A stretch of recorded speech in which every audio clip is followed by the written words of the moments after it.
Hi, I'm Rachel Newell, Development Director at Breakthrough, and with me is Dave Williams, who is our consumer advocate and peer educator here at Breakthrough. Welcome. Thank Dave. you. Yes. Glad to be here. So tell us a little bit about your role at Breakthrough.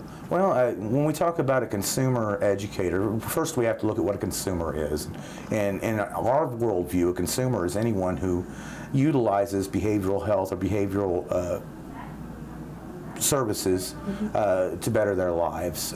Any kind of specific or persistent mental illness or disorder that needs to be treated or dealt with, typically is someone who must consume these services, be it medication, therapy, what have you. Now, as a peer, I suffer from a specific and persistent mental disorder. Because I can relate to other consumers, I'm able to interact with them in a way that, maybe therapists or, other professionals might not be able to. It's incumbent upon me to educate them about their options and their rights, and even their responsibilities toward themselves. That's an amazing story. Tell us a little bit about your personal journey, the story that has led you here.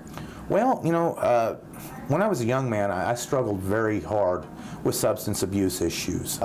I had a lot of trauma in my childhood, and I didn't realize that I had actually had a mental disorder for many, many years. And the medication that I took was street drugs and alcohol, to try and suppress my problems.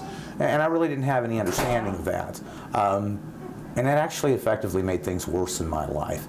How did it come about that you were diagnosed? How did you know to get a diagnosis? Honestly, it was a judge's order to have me psychologically evaluated. I decided to learn how to live sober, and I got into a halfway house situation, which was really good for me. I got clean for a while, but I still hadn't dealt with those underlying bipolar issues. A friend of mine from high school, who worked in the Department of Corrections for over 25 years, he came to me one day and he said, "I'm surprised you're still alive.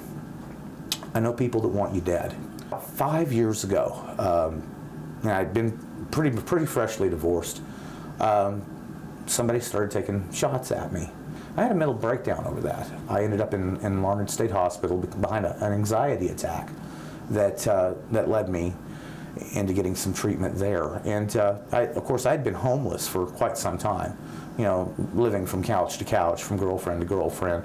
I became a total user, and I degenerated so fast.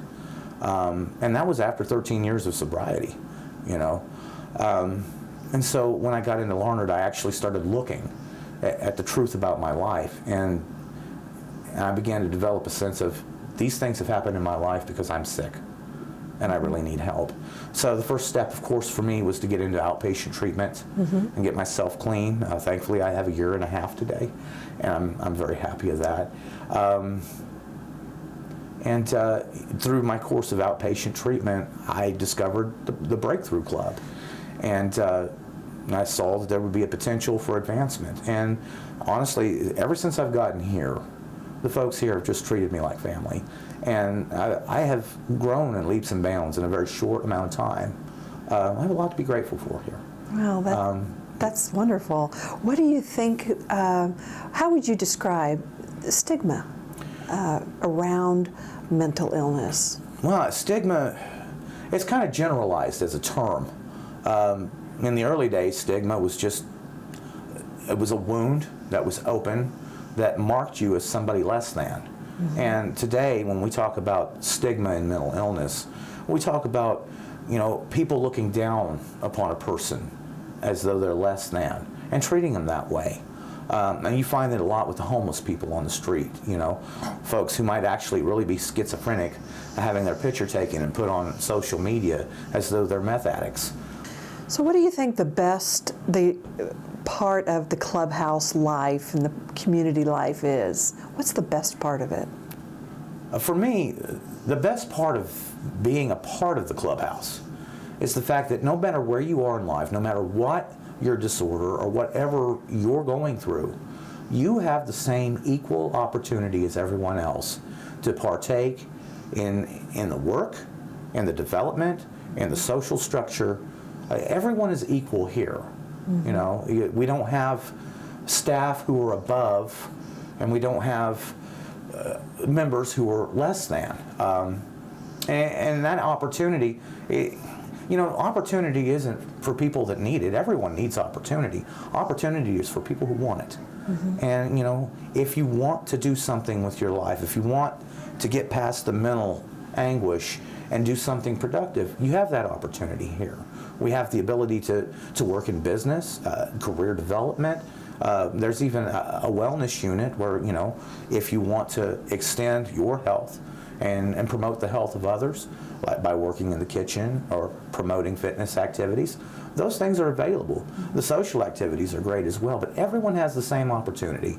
And that's not something you find in normal life. Yeah. In normal life, there really is a pecking order. Yeah. And the pecking order that you usually have to deal with as someone who is mentally ill or has a disorder, it's never fair. People will use those weaknesses as they see fit to victimize people.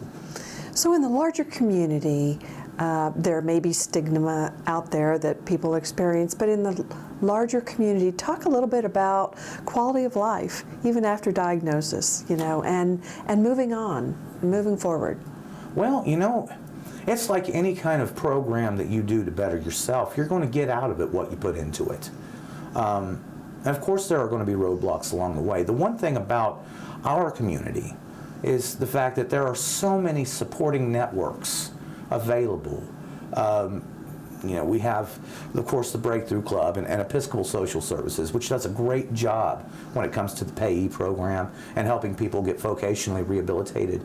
But there are also, in the larger community, things like Mental Health Association. There's programs through the state for peer support and peer mentoring. What would you have to say to folks in the community about opening up and becoming more aware?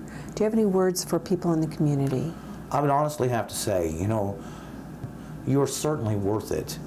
But please understand, stigma is not something that you have to survive. It's something that you can succeed. The trick to it is to try and find a way to turn that disorder into something orderly and turn your liabilities into assets.